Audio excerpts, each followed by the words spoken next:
औज़ुबिल्लाहिमिनश्शैतानिर्रजीम बिस्मिल्लाहिर्रहमानिर्रहीम। अस्सलाम वालेकुम किसान भाइयों, जैसा कि राई की फसल कट चुकी है और वो मार्केट में जा चुकी हैं, अब हमारे किसान भाइयों की ज़मीनें फारिग हो रही हैं। तो हमारे बहुत से किसान भाइयों का मैसेजेस आ रहे थे कि आप गिलानी साहब से मशवरा करें कि एक वीडियो दें कि हम कौन सी फसल लगाएं।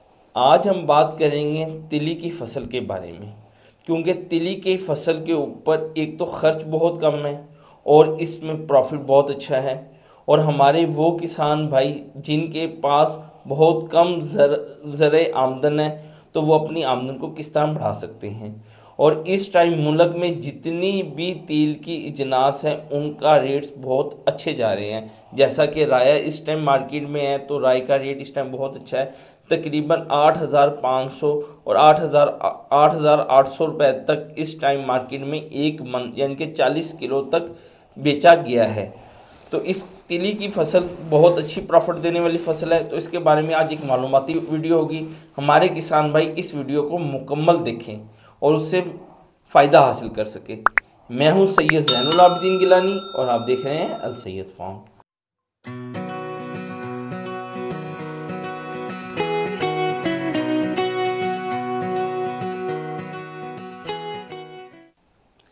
किसान भाइयों, हमारा पैगाम आपकी रहनुमाई के लिए जो गिलानी साहब आपके साथ शेयर करेंगे। जी गिलानी साहब।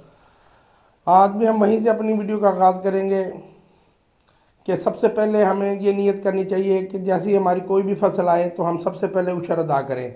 अव्वल तो हमें ये करना चाहिए कि जब हम फसल काश्त करें, जब भी हम ये नियत करें कि अल्लाह ताला ये फसल हमारी खैर खैरियत से पक के हमारे घर आ जाए, तो हम उशर अदा करेंगे। तो उससे अल्लाह ताला हमारी तमाम आफात से भी हिफाजत करता है और हमारी फसल में बरकत भी डालता है।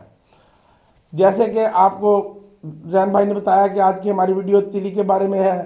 पिछले 2-3 साल से पहले तो हमारे देसी तिल होता था जो काला भी होता था, सफ़ेद भी होता था। पिछले 2-3 साल से अब तुर्की से तिली पाकिस्तान इंपोर्ट कर रहा है, जिसकी वजह से तिली की फसल अच्छी होना शुरू हो गई है और यह है भी बिल्कुल सफ़ेद। अब इसकी औसत पैदावार में भी इजाफा हुआ है। अब 2-3 साल से हुआ ये है कि जैसे ही इसका एक तो रेट बहुत अच्छा है और एक ये तिली की वजह से इसकी औसत पैदावार अच्छा है। अब इसके ज़ेर काश्त रकबे में इजाफा हुआ है। जैसे ही ज़ेर काश्त रकबे में इजाफा हुआ है, अब लोगों की तवज्जो ज़्यादा से ज़्यादा इसकी तरफ जा रही है। एक तो ये फसल जो है ये सिर्फ 90 दिन की है, 90 दिन में ये पक कर तैयार हो जाती है। इसमें आप चाहें तो 2 फसलें भी आप लगा सकते हैं कि तिली लगा लें। तिली का जो मंथ शुरू होगा ये अप्रैल से लेके जुलाई तक, जिस मर्जी वक्त आप लगा सकते हैं।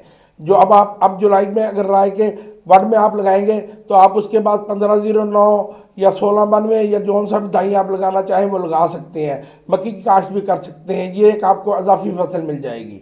गिलानी साहब, जैसा कि मैंने शुरू में बताया कि कम खर्च और ज़्यादा मुनाफा, ये हम किस तरह अपनी फसल को कम खर्च बना के ज़्यादा मुनाफा हासिल कर सकते हैं, पहले इसके बारे में थोड़ी सी हमारे किसान भाई को रहनुमाई कर दें। ये पाकिस्तान में 2-3 फसलें ऐसी हैं जिनके ऊपर, एक ये तिली हो गई, एक मूंगी हो गई, ये फसलें ऐसी हैं जिनके ऊपर कम खर्चा आता है और इससे ज़मींदार को प्रॉफिट ज़्यादा आ जाता है। अब ये क्या हुआ है कि ये पिछले 2-3 साल से एक वैरायटी आई है TH6 और TS5 और TS3।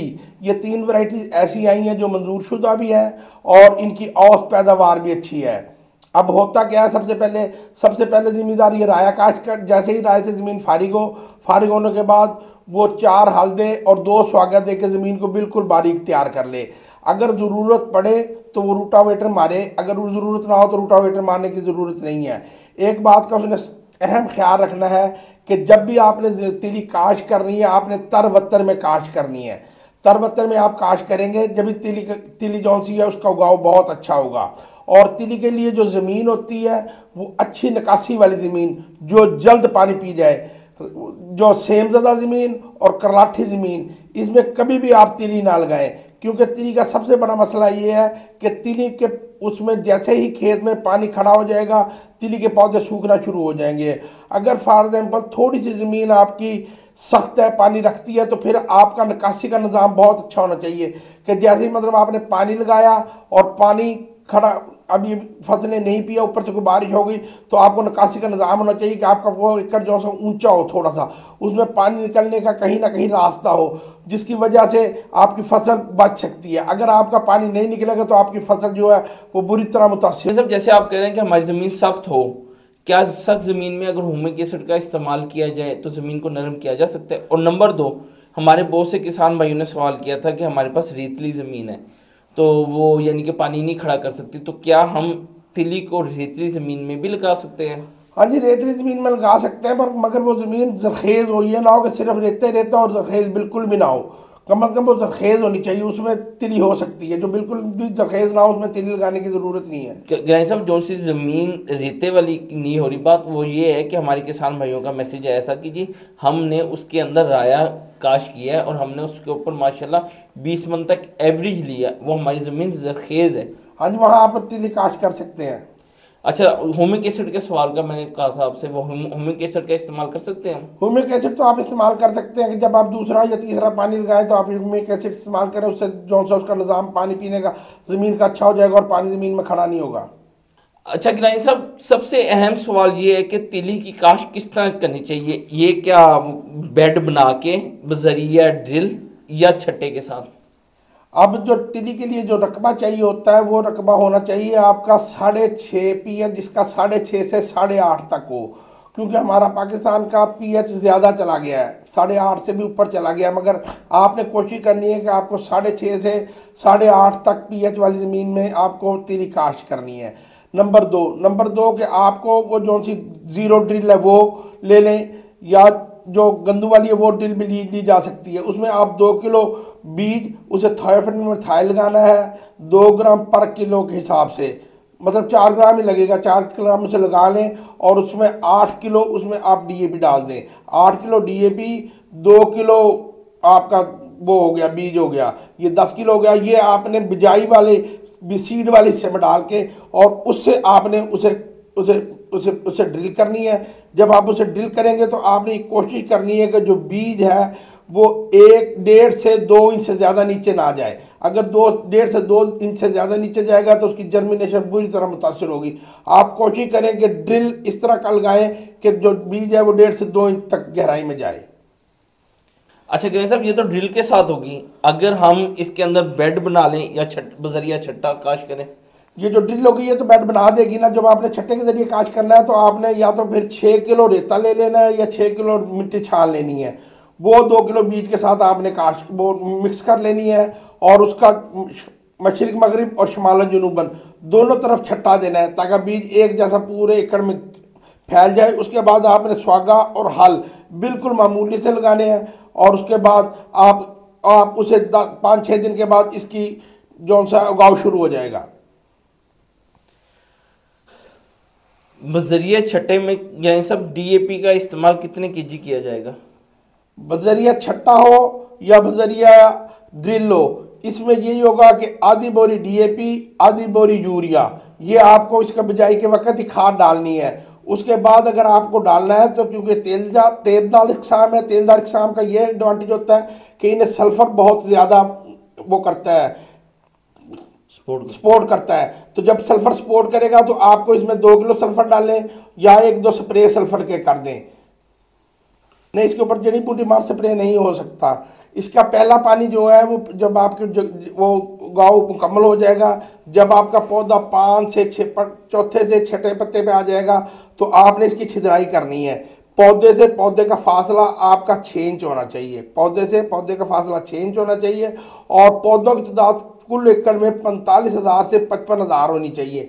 किसी भी फसल में इसमें खुसूसन और किसी भी फसल में पौधों की तादाद ज़्यादा होने या कम होने की सूरत में औसत पैदावार में बहुत ज़्यादा फ़र्क पड़ता है। इसलिए हमें कोशिश करनी चाहिए कि पौधों की तादाद 2-4 हज़ार का फ़र्क तो पड़ जाए, इससे ज़्यादा फ़र्क ना पड़े। साहब, जैसा कि ये तेलदार इज्साम है तो इस जैसे राई को कम पानी लगते हैं, क्या इसे भी गर्मी की शिद्दत के हिसाब से ज़्यादा पानी लगेंगे या कम पानी लगेंगे? ये असल में फसल उस वक्त लगती है अमूमी तौर पे ना, हम थोड़ी सी पछेती लगाते हैं। अमूमी तौर पे इस वक्त लगती है जब बारिशों का मौसम होता है।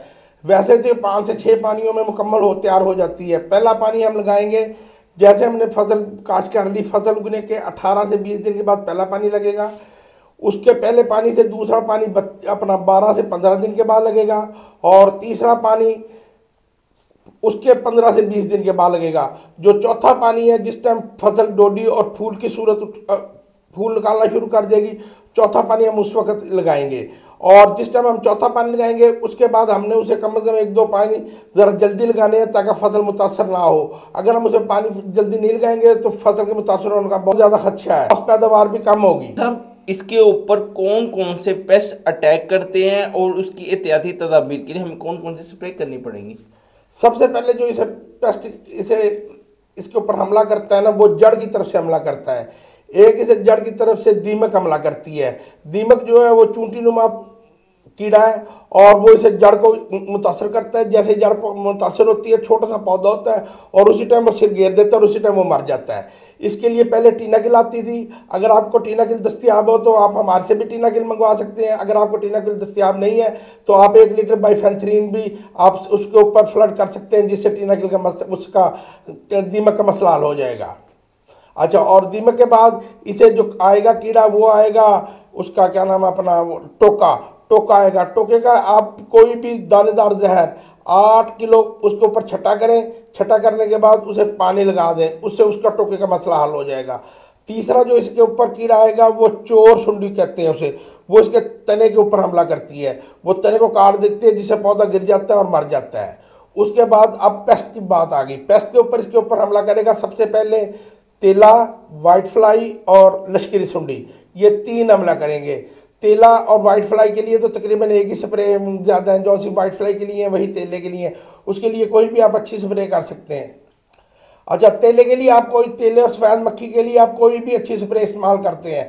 अब जिस फसल पे वाइट फ्लाई का हमला ज़्यादा होता है वो भी शहद की मक्खी की तरह एक मादा बना देता है और उससे पत्ते वो जो से होते हैं काले हो जाते हैं और उनमें खुराक मिलाने का अमल कम हो जाता है, जिसकी वजह से फसल बुरी तरह मुतासर होती है। लश्करी के लिए सबसे अच्छी जो स्प्रे है वो लोफिरान है। लोफिरान आप स्प्रे करें, उससे लश्करी सुंडी कंट्रोल हो जाएगी। पर लोफिरान का आप एक बात को समझ लें कि लोफिरान टच एंड कंट्रोल है, ये सलाहियत पजीर नहीं है। ये सुंडी के ऊपर गिरेगी तो उसने असर दिखाना है, इसने पत्ते में सलाहियत नहीं इख्तियार करनी। इसलिए आपको अच्छी स्प्रे मशीन से स्प्रे करनी पड़ेगी ताकि सुंडी के ऊपर स्प्रे गिरे और जिसकी वजह से लश्करी सुंडी कंट्रोल हो। अच्छा गिरानी साहब, हमारे बहुत से किसान भाइयों का ये भी सवाल आया था कि तिली की फसल पे एक बटूर और लीफ हाइपर की बीमारी बहुत ज़्यादा अटैक करती है, तो इसके बारे में भी आप हमारे किसान भाइयों को रहनुमाई फरमाएं। जब फसल तैयार हो जाती है, एक तो तिल का बटूर और प्लांट हाइपर, जो सा ये बुरी तरह फसल को मुतासर करते हैं। प्लांट हाइपर के लिए तो आपको क्लोरी की भी स्प्रे कर सकते हैं और बाइफेंथ्रीन की भी स्प्रे कर सकते हैं। जो बटूर है ये उसके जिस जगह तिल डलना होता है उस जगह का सब्ज मादा ख़त्म करता है और इसके लिए आपको बाइफेंथ्रीन का स्प्रे करना चाहिए।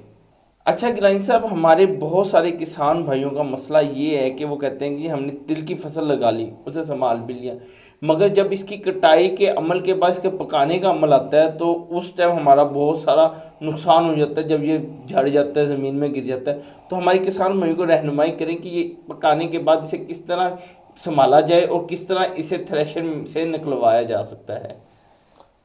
सबसे पहली बात तो ये है कि दानेदार अक़साम जितनी भी हैं, अगर उन्हें आपने खड़ी फसल में ही पका लिया तो वो गिर जाएंगी वहीं। उन्हें आपको हल्का सब्ज़, इसे तिली को खुसूसन हल्का सब्ज़ जो उनसे आपने काटना है। जब हल्का सा ब्राउन होना शुरू हो जाए इसे काटने के बाद इसकी छोटी छोटी गट्ठे ऐसे जिसके ऊपर सीटें ऊपर होते हैं और पाँव नीचे होते हैं, इन्हें बांध के इकट्ठा कर दिया जाता है और सारे सीटों वाली ऊपर वो जगह को ऐसे इकट्ठा करके फील्ड में या छत पे फैला दिया जाता है। और ये कोई 5-10 दिन में, असल में उस वक्त में होता ही है कि बारिशों का मौसम होता है, अगर बारिशें ना हो तो 5-6 दिन में सूख जाती है। 5-6 दिन के बाद आपको लेबर भी मिल जाएगी जो डंडे से वो आपको कूट के उससे तिल निकाल देगी। और अगर आप उससे थ्रेशर निकलवाना चाहते हैं तो थ्रेशर 10-20 मिनट लगाएगी और आप वो निकाल देगी तिल। वो इतना बड़ा मसला नहीं है। असल मसला इसे सुखाना, इसके ऐसे खड़ा करना है, तिल ऊपरली साइड पे और नीचे से बांध देना है सुबड़ बना के और इसे तकरीबन 8-10 दिन के लिए रख देना है। रखने के बाद जब आपने इसे देखा खुशक है तो आपने दिन में इसकी कुटाई करनी है, शाम को कुटाई नहीं करनी, क्योंकि शाम को फिर वत्तर पकड़ जाती है। जैसे ही वत्तर पकड़ेगी वो आपको पूरा दाना हासिल नहीं होगा। और आपने उसके बाद कोशिश ये करनी है कि आपने इसे निकाल लिया, निकालने के बाद इसे पंखा चला के साफ़ करा, साफ़ करने के बाद आपने इसे फिर सुखा लेना है। 5-6 धूपे लगाने के बाद इसे आपने स्टोर कर लेना है।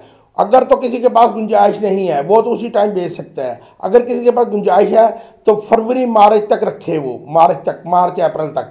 उस टाइम देखिए, आप इसी साल को देख लें, पिछले साल स्टार्ट में इसका रेट 7,000, 8,000, 7,000, 8,000 था, और जब हमारी वीडियो बन रही है इस टाइम इसका रेट 16,000, 17,000 है।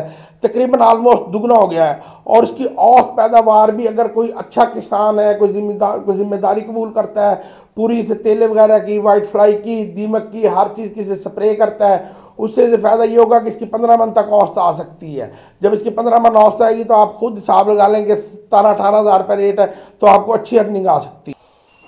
किसान भाइयों, हमारी तिल की मालूमाती वीडियो यहाँ तक की थी। मूंगफली की फसल काश्त करेंगे तो इस टाइम जो मार्केट में रेट चल रहा है वो 17,800 और 18,500 रुपये के दरमियान है। तो इस हिसाब से हमारी जो फ़ी एकड़ आमदन होगी वो 2 लाख से ऊपर होगी। उसका ज़रब और तकसीम का हिसाब मेरे किसान भाई खुद अच्छी तरह लगा सकते हैं। अगर आपको हमारी वीडियो पसंद है, हमारे चैनल को सब्सक्राइब करें, हमारी वीडियो को शेयर करें, लाइक करें और बेल आइकन के बटन को ज़रूर प्रेस करें ताकि हमारी आने वाली वीडियो का नोटिफिकेशन आपको मिल सके। नेक्स्ट वीडियो तक के लिए अल्लाह हाफिज़।